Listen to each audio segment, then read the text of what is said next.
What if there was a world in which I didn't already use this bit for a video unpacked, and therefore could have saved that delicious intro for a slightly more relevant video months later? Ah well, you win some, you lose precious sacred ground to the encroaching demon army, because your parents decided to take a weekend vacation to a boathouse far from the ancient evil that lurks beneath your middle school. Don't y'all love urban fantasy? You know, someday I'll start my script with a few shorter sentences, give my future self a break. But not today. So I can't be sure if this is just a me and everyone I talk to sort of thing, but I get the feeling that my generation, the one born around the turn of the century and the first decade thereafter, really grew up wishing with all our hearts to fly with dragons in a land apart. More broadly, I feel like a lot of us fell in love with urban fantasy stories, particularly those which involve kid heroes, magical realities unseen by the world at large, and a gaggle of clueless, worse than useless adults who go out of their way to obstruct the protagonists. Which kind of begs the question, why is Gen Z so obsessed with these aspects of story? Could it be because? Number 1. Fantasy as a genre is new enough that stuffy elitist college professors still look down on it from atop their pillars of polished dog shit, which goes double for the urban fantasy I'm describing, despite examples existing as early as the 50s. It's on the rise, so the newer generations will just read it at increased rates. Number 2. The previous generation screwed up the world something fierce, and we all needed the escape from our miserable fucking lives. Or could it be for all of the above and more in a framework that I'll spend the rest of this video discussing? So kids live in a whole different universe. Society eventually teaches us to think about things in a certain way that then gets reinforced and validated by everyone around us. Gender is real, so is money, so are numbers. Flat spaces or spaces with ascending flatness are the only ones that people should traverse, and history actually happened as opposed to being continuously made up by everybody. To someone with a lot less of that conditioning, fairyland might be as real as gravity or even realer, and realer might as well be a word. Wait, there's no red squiggly showing up. Maybe it is a word? So just like us, kids have a set of problems and values and realities that are vitally important to their entire world. But when they raise the extremely valid concerns of potential ghost infestation or being sucked into another dimension, the grown-ups in their lives shut them down. We all learned eventually that to involve an adult in the problems of our world was to invite a self-righteous, antagonistic idiot who didn't know the first thing about it, so they could suggest solutions that, for reasons we could feel in our bones, were useless and stupid. But we couldn't express why that was, because kids are shit at arguments, which is to say that the most common way that they'll win is through Pact's patented pigeon shit strategy. This is what kids understand without really understanding that they understand. They live in a magical world. Its rules resemble those of the real world, but not always in ways that make sense. What happens there is vitally important, but likely to be belittled or not taken seriously by those whose heads are stuffed firmly into the great and impenetrable veil that is their ass. We can relate when we see the parents of urban fantasy infantilize and dismiss the problems of our protagonists, or when the protags have to duck school teachers and sheriffs because involving an incredibly self-righteous and powerful individual with zero understanding of what's going on is not the way to handle a delicate situation, and we are well aware of this. In the aforementioned 13-minute advertisement, cleverly disguised as a video essay, I opened with a bit where I said a bunch of urban fantasy-sounding stuff that also corresponded to the internet because I was recommending a web serial. Haha, funny joke. Screens as windows into another reality, Pinterest as the fairy courts which enthrall your attention for, ooh, yeah, that's the perfect picture for and I think that it's a perspective that holds merit. The internet is an alternate world with its own problems and pathways, the reality of which is often dismissed or misunderstood by the adults in my life who don't know much better. Internet friends aren't real friends, and besides, there are people who will pretend to be your friend and then kidnap you. Yeah, I'm sure that Cursed Image Maker Thomas is going to spend hours memeing with me about an obscure YouTube channel, draw several entries for organized fan-made music videos, read most of my absurdly long book recommendations, and admit to being a homestuck in my presence for the sole purpose of kidnapping me. Except I couldn't say that because, as previously mentioned, kids are real pigeon shit at arguing, so I was left with knowing I was right and my internet friends were trustworthy, yet lacking the ability to express that fact in convincing ways. Sounds pretty familiar. But, though that's absolutely a factor, I think it runs a bit deeper than just the internet. To set the scene, our society has historically been really shit at dealing with the relationship between its structures and the people who are imperfectly suited by them, colloquially known as mental health. Throughout recent history, there's been pretty much one solution for any complications in this relationship. Shove it away, push it under a bridge somewhere, and pretend it doesn't exist. If the individual can't do it themselves, then society is all too happy to shove the whole person under a bridge somewhere. Now with added spikes. This also just goes for queerness in general. Not to say that being queer is a mental illness, but for the purposes of this conversation, it's a similar, and often coincident, failure of that relationship. When we look at the divided world through that lens, the discrepancy is even more apparent. Let's take a look. A tired parent in line at Whole Foods tells their ADHD kid to be quiet for the next 30 seconds. What seems like a simple request to one party is in fact a monumental task for the other, because the two process time, agency, self-discipline, and the fact that the magazines at the counter have motherfucking colors differently from one another.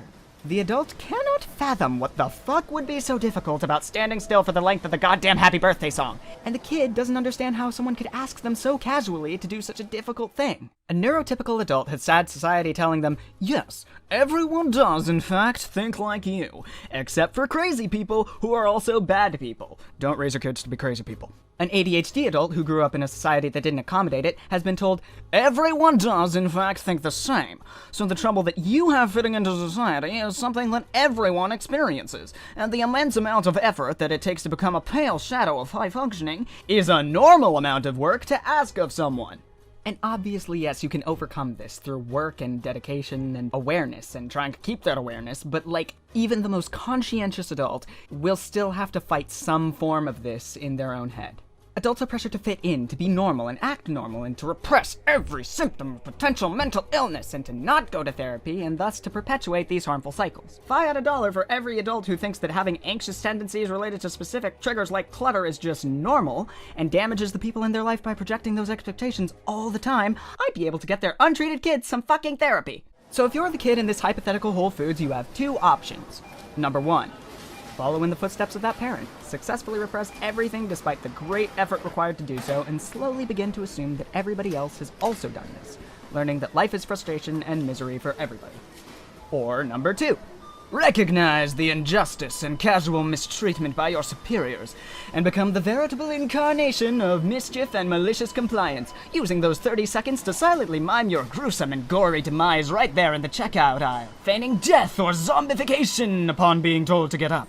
As much as I would love to report otherwise, neither of these works out all that well. When it comes to mental health, the vast majority of our adult support structures break down. Parents become more harm than help. Our pre-algebra teachers become mythological monsters. Percy Jackson plays this straight, explicitly connecting fantastical aspects to ADHD and dyslexia, and portraying those who trivialize Percy's issues with expectations as the unassailable monsters they often seem to be, while his mythical allies are in wheelchairs, or they walk funny and have abnormal acne and facial hair. In Grover's first appearance, it's theorized that he was held back, something which, you guessed it, often happens to neurodivergent people. From the first chapter, there's a clear distinction between the outcast/disabled benevolent monsters and the pristine, orderly manticores and furies. Neil Gaiman's Neverwhere, similarly, ties its fantasies to the unseen plight of the homeless, those, again, often neurodivergent people whose society has failed or outright refused to accommodate. We're drawn to this genre because, unlike Sesame Street episode 2096, it's unafraid to tell you that sometimes you won't be taken seriously or understood when you're talking about something vitally important, matters of life and death. Often your best allies will be all the kids who are dealing with the same shit. Your friends, people who share their coping mechanisms on Tumblr and YouTube and anything after Facebook, or, if you're really lucky, that one legitimately perceptive humanities teacher who takes all the troubled queers under their wing and makes them feel acknowledged, listened to, and respected. Shout out to Nina, you have such a positive impact in the lives of your students and you're doing fantastic work. 8 times out of 10, the kids will know better ways of dealing with it anyways, and don't need the outdated wisdom from a generation of suck it up and pretend that you're fine. I mean, like, I've gotten in trouble for telling a classmate to lean forwards when she had a nosebleed. That's like a fucking Googleable thing. You know what else is Googleable? Mental health advice, studies, trained psychiatrists' takes on things, often compiled by older kids for younger ones. And honestly, kids looking shit up and finding things they think are helpful, peer diagnosing and self-diagnosing is not the most perfect system. Just like our heroes, they're gonna fuck it up sometimes. But so often, when it comes to understanding how their own personal world works, they're the most qualified person in their lives to do so. And besides, they're a hell of a lot better at finding shit on the internet than you ever gave them credit for. Whether or not it's explicit, we see urban fantasy hit these beats again and again and again. Hell, even Harry Potter's most hateable villain is this passive-aggressive little shit who pretends that your problems don't exist, which forces Harry to start the goddamn GSA on campus just so that kids can share methods for coping with said problems. By blowing them up.